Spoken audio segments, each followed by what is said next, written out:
കുടുക്കപ്പെട്ടിരിക്കണ തെണ്ടി കാരണം ആകെ മോട്ടിവേഷൻ ആയിട്ട് അവനെ വിളിച്ചോണ്ട് ഒരു മോട്ടിവേഷനും കിട്ടിയില്ല, കയ്യിലെ പൈസയും പോയി. സത്യം, ഒരു മോട്ടിവേഷനും കിട്ടിയില്ല, ഒരു മോട്ടിവേഷനും കിട്ടില്ല. എന്ന് വെച്ചാല് ചില ആൾക്കാരുണ്ട് ഈ മോട്ടിവേഷൻ ചെയ്യുന്ന ആൾക്കാര്, അവര് ഭയങ്കര മോട്ടിവേറ്റർ ആണ്, അങ്ങനെയാണ് ഇങ്ങനെയാണെന്നൊക്കെ പറഞ്ഞിട്ടാണ്ട് വരും, ഒരു കോപ്പുമല്ല എന്നുള്ളതാണ് സത്യത്തിന് മനസ്സിലാവാൻ സാധിക്കുന്നത്. ഈ കൊറേ എണ്ണത്തിനെ പറ്റിക്കാൻ വേണ്ടിട്ട് കോട്ടും സൂട്ടും ഇട്ടിട്ട് എന്തുകൊണ്ടിന് ഇപ്പൊ കാശ് കൊടുത്തിട്ട് മോട്ടിവേഷൻ. ഞാൻ ഒരു കാര്യം പറയട്ടെ, കോഴിക്കോട് റോട്ടറി ക്ലബിന്റെ ഒരു പരിപാടി നടന്നു. ബിസിനസ്സുകാർക്ക് വേണ്ടിയിട്ടാണ് ആ പരിപാടി നടന്നത്. അപ്പൊ ബിസിനസ്സുകാരാ അവിടെ പങ്കെടുത്ത്? മിഠായി തെരുവിലെ ബിസിനസ്സുകാര്. അപ്പോ അവരോട് പറയാണ്, മിഠായി തെരുവിലത്തെ ബിസിനസ്സുകാരോട് പറയണം, നിങ്ങൾ പ്രീമിയം കസ്റ്റമറെ പിടിക്കണം. ഒരു ചെറിയ കടയിട്ടിരിക്കുന്ന വ്യാപാരികളോട് അവരുടെ കച്ചവടം ഏത് രീതിയിൽ പോകണമെന്ന് കോഴിക്കോട്ടുകാരെ പഠിപ്പിക്കാൻ വേണ്ടി കൊണ്ട് ഈ 4 ലക്ഷം GST കൊടുത്തിട്ട്, അത് മനസ്സിലാക്കണം, 4 ലക്ഷവും GST കൊടുത്തിട്ട് വരികയാണ്. അല്ല, ഇവർക്കറിയോ ഈ ബിസിനസ്സുകാർക്ക് അറിയോ ഈ പറഞ്ഞത് ഈ ചങ്ങാതിയാന്ന് അവർക്കറിയാം. അവർക്ക് എന്തോ കുറവുള്ളതുകൊണ്ടോ അല്ല, ആ ഒരു സംഭവമാണ് ഞാൻ പറയുന്നത് വെച്ചാല്, കോഴിക്കോട് റോട്ടറി ക്ലബിന്റെ ആളുകള് പറഞ്ഞൊരു കാര്യമുണ്ട്. ഒരു ബൈറ്റ് ഉണ്ടായിരുന്നു. ആ ബൈറ്റില് പറഞ്ഞതെന്ന് വെച്ച് കഴിഞ്ഞാല്, ഇതിന്റെ അധ്യക്ഷനാന്ന് തോന്നുന്നു, പ്രസിഡന്റാന്ന് തോന്നുന്നു, പറഞ്ഞൊരു കാര്യം ഉണ്ടായിരുന്നു. ഞങ്ങൾക്ക് ഇദ്ദേഹത്തിന്റെ വീഡിയോസ് ഒക്കെ കണ്ടിട്ട് ഇദ്ദേഹം പറയുന്ന വാക്കുകളൊന്നും തീരെ പറ്റുന്നില്ല. അപ്പൊ ഇദ്ദേഹത്തിന്റെ വീഡിയോസ് ഒക്കെ പ്രശ്നങ്ങളാണ്. ഈ വീഡിയോസ് ഒക്കെ ഇങ്ങനെ പാടില്ല എന്ന് ഞങ്ങൾ പറഞ്ഞിട്ടുണ്ടായിരുന്നു അയാളോട്. എന്നിട്ട് 4 ലക്ഷം കൊടുത്ത് GST കൊടുത്ത് തെറിയേക്കാൻ വേണ്ടി നിന്നു. അപ്പൊ ഈ ഒന്ന് ആലോചിച്ച് നോക്കിയേ.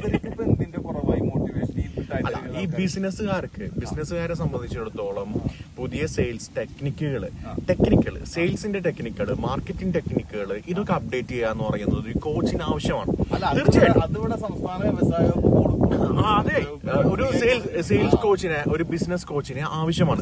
പക്ഷെ ഇപ്പൊ ഞാൻ അതെ അത്രേ ഉള്ളൂ. പക്ഷെ ഇതിലൊരു കാര്യം എന്ന് വെച്ചാൽ, ഇപ്പോ PP Vijayan sir ആയിക്കഴിഞ്ഞാലും Madhubhaskar sir ആയിക്കഴിഞ്ഞാലും ഇവരൊക്കെ ഒരു കൺസിസ്റ്റൻസി നിലനിർത്തുന്നുണ്ട്. ഇവരൊക്കെ നടത്തുന്ന ഒരു ക്വാളിറ്റി ഉണ്ട്.